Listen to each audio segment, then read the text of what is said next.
এইভাবে শঙ্কর মাছ রান্না করলে শঙ্কর মাছের স্বাদ মাছ মাংসের স্বাদকেও হার মানাবে।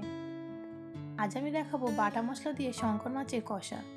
তার জন্য ভিডিওটি স্কিপ না করে দেখতে থাকো। বাজার থেকে শঙ্কর মাছ কেটে ভালো করে ধুয়ে নিয়ে চলে এসেছি। এবার এর মধ্যে দিয়ে দেব নুন আর হলুদ, দিয়ে ভালো করে নুন হলুদ মাছের গায়ে মাখিয়ে নেব।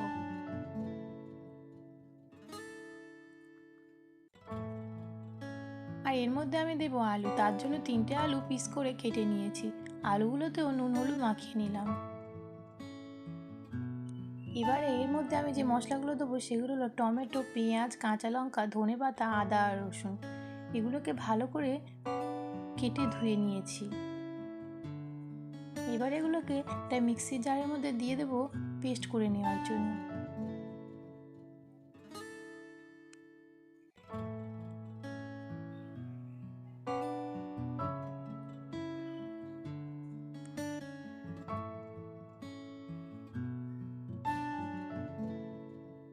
মশলাগুলো আমার পেস্ট করা হয়ে গেছে।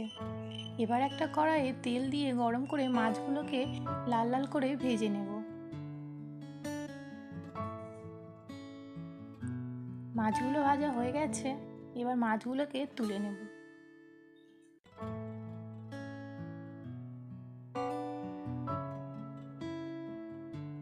এবার ওই তেলের মধ্যেই আলুগুলোকেও ভালো করে ভেজে নেব।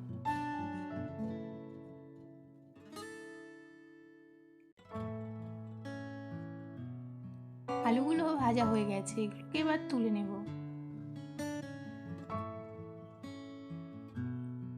এরপর একটা বাটি নিলাম, নিয়ে তার মধ্যে দিয়ে দিলাম 2 চামচ হলুদ গুঁড়ো, 2 চামচ লঙ্কা গুঁড়ো, 1 চামচ ধনে গুঁড়ো, 2 চামচ জিরে গুঁড়ো, 1 চামচ গরম মশলা, আর কালারের জন্য দিয়ে দেব 1/2 চামচ কাশ্মীরি লাল লঙ্কার গুঁড়ো। দিয়ে অল্প একটু গরম জল দিয়ে ভালো করে মিক্স করে রেখে দেব। এবার একটা কড়াইয়ে সর্ষের তেল দিয়ে গরম করে তার মধ্যে দিয়ে দেব 2টো তেজপাতা, গোটা গরম মশলা আর গোটা জিরে, দিয়ে একটু নাড়িয়ে চাড়িয়ে তার মধ্যে দিয়ে দেব মশলার মিশ্রণটি। একটু ভালো করে নাড়িয়ে চাড়িয়ে কষিয়ে নিয়ে তার মধ্যে দিয়ে দেব গুঁড়ো মশলার পেস্টটি, দিয়ে কিছুক্ষণের জন্য এগুলোকে কষিয়ে নিতে হবে যাতে এগুলোর কাঁচা গন্ধ চলে যায়। তারপর এর মধ্যে দিয়ে দেবো স্বাদ মতন লবণ।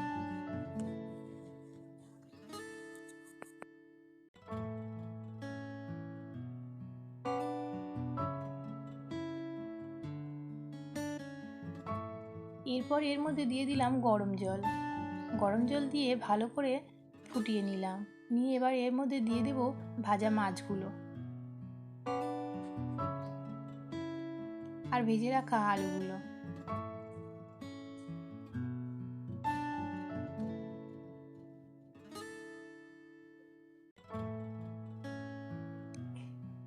দিয়ে ঢাকনা বন্ধ করে এগুলোকে সিদ্ধ হওয়ার জন্য কিছুক্ষণ রেখে দেব।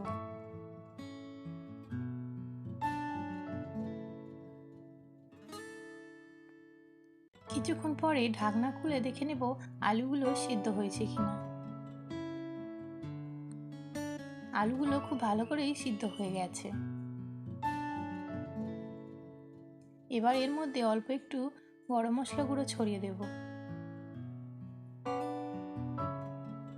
দিয়ে নাড়িয়ে ছাড়িয়ে নামিয়ে নেব।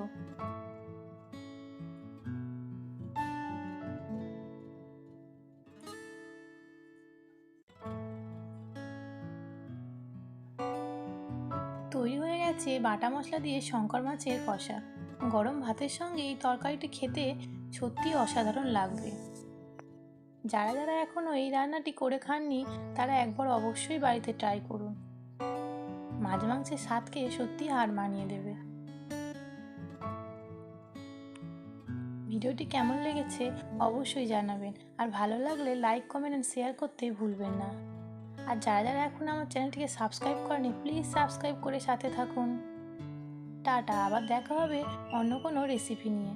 সবাই সুস্থ থাকবেন, ভালো থাকবেন।